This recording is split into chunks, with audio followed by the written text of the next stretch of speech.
अस्सलाम वालेकुम। आज जिस सब्जी के बारे में मैं बात करने वाला हूँ या जिसके फवायद आपको बताने वाला हूँ, एंटीऑक्सीडेंट है, विटामिन्स हैं उसमें, फाइबर है, प्रोटीन है, मिनरल्स हैं, कैल्शियम है, पोटेशियम है, सोडियम है, आयरन है। बस भाई बस, और क्या चाहिए आपको।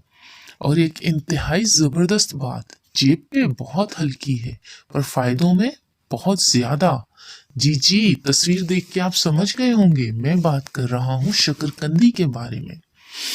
शकरकंदी कुदरत का एक बेहतरीन तोहफा है जिसका इस्तेमाल लोग सर्दियों में ज्यादा करते हैं।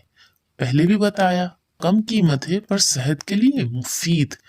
आलू जैसा गोलमोल और आलू का हमशक्ल और ग़िज़ाइयत भी आलू जैसी शकरकंदी पाकिस्तान में बहुत आम पाई जाती है।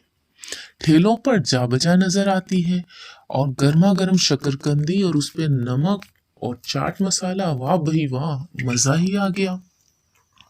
शकरकंदी को सब्जियों का सुपर फूड भी कहा जाता है।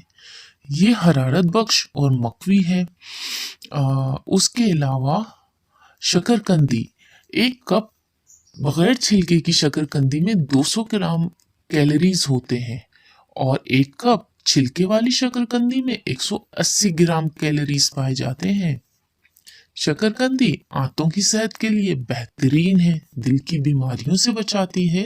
शकरकंदी का इस्तेमाल कैंसर के लिए मुफीद है, दिमाग की सेहत के लिए भी बहुत मुफीद है, मैदे के अल्सर के लिए बेहतरीन है, जिल्द और बालों की नशोनुमा करती है, कुव्वत मुदाफ़ियत मजबूत बनाती है, गुर्दों के लिए बहुत अच्छी है और हमारे शुगर को कंट्रोल करती है।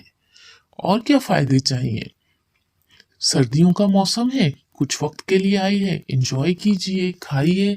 इसे आप उबाल के भी बना सकते हैं, इसे आप बेक भी कर सकते हैं, दम पर भी बना सकते हैं। और वेस्टर्न ममालिक में तो ये उनकी रोज़मर्रा की ग़िज़ा में शामिल होता है। वो इसे खानों में बनाते हैं, वो इसे कई तरह से यूज़ करते हैं। हमें भी चाहिए हम इसका फ़ायदा उठाएं। वीडियो पसंद आई, लाइक शेयर और सब्सक्राइब ज़रूर कीजिएगा। ईमान कुज़ीन देखते रहिए, इंशाल्लाह फिर हाजिर होऊंगा एक नई ग़िज़ाई फ़ायदे के साथ।